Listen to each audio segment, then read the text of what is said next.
Ya, Assalamualaikum warahmatullahi wabarakatuh. Waalaikumsalam. Sore ini kita dari kelompok 2 akan membawakan materi yang kedua tentang pendidikan Pancasila, sumber-sumber historis sosiologis Pancasila dalam sistem filsafat. Dengan beranggotakan yang pertama ada Apip Hanubowo, yang kedua ada Lipia Zahra, yang ketiga ada Jufri, yang keempat ada Andi Alfian, yang kelima ada Dimas Farhaditama, yang keenam ada Hugo Evan Syarof, yang ketujuh ada Muhammad Fakih, dan yang terakhir ada Nitris Wening. Silakan untuk slide pertama, waktu dan tempat dipersilakan. Ya, saya Hugo Irfan Syarof. Saya akan menjelaskan apa sih pengertian historis itu. Jadi, pengertian historis itu adalah sejarah kejadian yang terjadi pada masa lampau yang disusun berdasarkan peninggalan berbagai peristiwa. Dan kemudian peninggalan itu bisa disebut sumber sejarah.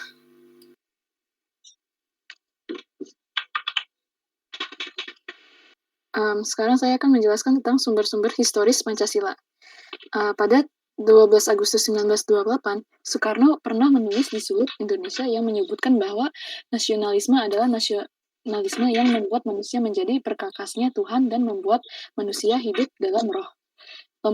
Pembahasan sila-sila sebagai sistem filsafat dapat dalam sejarah masyarakat Indonesia.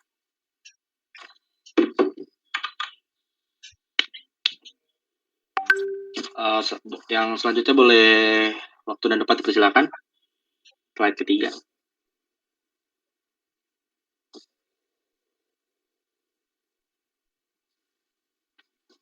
Baik. Di saat ini proses perumusan Pancasila diawali ketika dalam sidang BPUPKI pertama, Dr. Hajiman Widyodiningrat mengajukan suatu masalah. Khususnya akan dibahas pada sidang tersebut. Masalah tersebut adalah tentang suatu calon rumusan dasar negara Indonesia yang akan dibentuk. Kemudian, tampillah pada sidang tersebut 3 orang pembicara, yaitu Muhammad Yamin, Supomo, dan Soekarno. Lalu pada tanggal 1 Juni 1945, di dalam sidang tersebut, Ir Soekarno berpidato secara lisan, atau bisa disebut tanpa teks, mengenai calon rumusan dasar negara Indonesia. Kemudian untuk memberikan nama Pancasila yang artinya 5 dasar ini, hal ini menurut Soekarno atas saran dari salah satu temannya, yaitu seorang ahli bahasa yang tidak disebutkan namanya. Ya, di sini saya akan menjelaskan. Sejarah mencakup, yaitu 1. Masa lalu yang dilakukan berdasarkan urutan waktu. Kronologi, apa sih itu kronologi? Kronologi secara sederhana dapat diartikan sebagai urutan dari serangkaian peristiwa. Dalam disiplin sejarah, kronologi berarti konsep sejarah yang berhubungan waktu, di mana fungsinya adalah untuk mempelajari sebuah peristiwa sejarah dari waktu ke waktu. 2.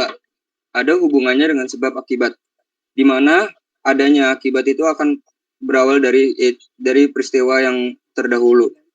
3. Kebenarannya bersifat subjektif, sebab masih perlu adanya penelitian lebih lanjut untuk mencari kebenaran yang hakiki, yaitu kebenaran dari semua sejarah ialah dari subjek atau dari orang tertentu. Peristiwa sejarah menyangkut masa lampau, masa kini, dan masa yang akan datang.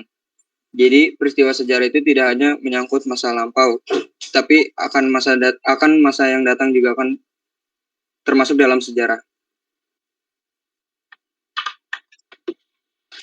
Selanjutnya saya akan menjelaskan tentang pengertian sosiologi. Sosiologi sendiri itu adalah ilmu yang mempelajari tentang perilaku sosial antara individu dengan individu dengan kelompok, dan kelompok dengan kelompok. Manusia sebagai makhluk sosial tidak pernah jauh dengan yang namanya hubungan sosial. Karena bagaimanapun, hubungan tersebut mempengaruhi perilaku orang-orang lain. Sebagai bidang studi, cakupan sosiologi sangatlah luas. Sosiologi juga melihat bagaimana orang mempengaruhi kita. Bagaimana institusi sosial utama seperti pemerintah, agama, dan ekonomi yang mempengaruhi kita, serta bagaimana kita sendiri mempengaruhi orang lain, kelompok, bahkan organisasi. Dan yang selanjutnya saya akan membahas mengenai untuk slide ini silakan waktu dan tempat. Dan yang selanjutnya saya akan membahas mengenai sumber yang ada pada sosiologi Pancasila. Nah, bangsa Indonesia ini penuh dengan kebinekaan yang terdiri atas lebih dari 300 suku bangsa yang tersebar di lebih dari 17.000 pulau. Dan secara sosiologis juga telah mempraktikkan Pancasila karena nilai yang terkandung yang ada di dalam Pancasila itu merupakan kenyataan yang ada dalam masyarakat Indonesia, yaitu pada kehidupan sehari-hari, berisi material, formal, dan fungsional. Nah, kenyataan objektif ini menjadikan Pancasila sebagai dasar yang mengikat setiap warga bangsa untuk taat pada nilai instrumental yang berupa norma atau hukum tertulis yang merupakan peraturan perundang-undangan, jurisprudensi, dan traktat, maupun yang tidak tertulis seperti adat istiadat, kesepakatan atau kesepahaman, dan konvensi.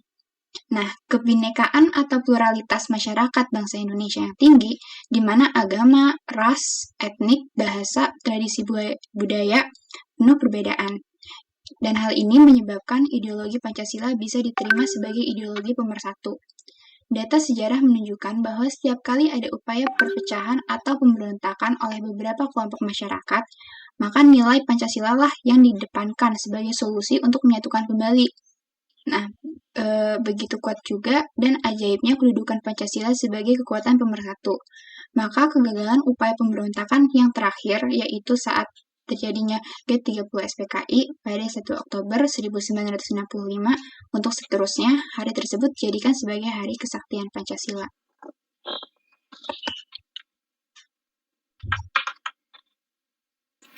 Sumber-sumber historis Pancasila. Kelompok pertama memahami sumber sosiologi Pancasila sebagai sistem filsafat dalam pandangan hidup atau kearifan lokal yang memperlihatkan unsur-unsur filosofis Pancasila itu masih bentuk pedoman hidup yang bersifat praktis dalam berbagai aspek kehidupan. Kelompok yang kedua, masyarakat memahami Pancasila sebagai sistem filsafat dengan teori-teori bersifat akademis. Sumber historis Pancasila ini dimulai pada saat sidang BPUPKI pertama. Sebuah masalah muncul ketika membahas tentang calon dari rumusan terhadap dasar negara Indonesia yang dimana akan dibentuk. Kemudian pada tanggal 1 Juni 1945, Insinyur Soekarno menyebut sebuah calon rumusan dasar yang dimiliki oleh Indonesia yang dikenal sebagai Pancasila atau 5 dasar.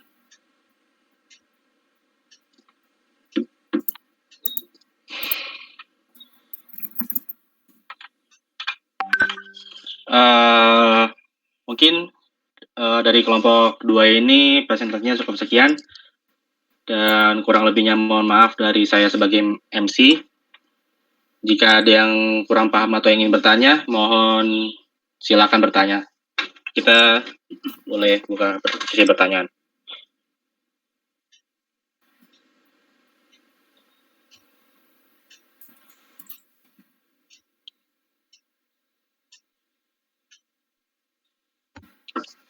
Mungkin ini belum ada yang mau nanya. Mungkin sekian dari kelompok kita. Wassalamualaikum warahmatullahi wabarakatuh. Waalaikumsalam warahmatullahi wabarakatuh.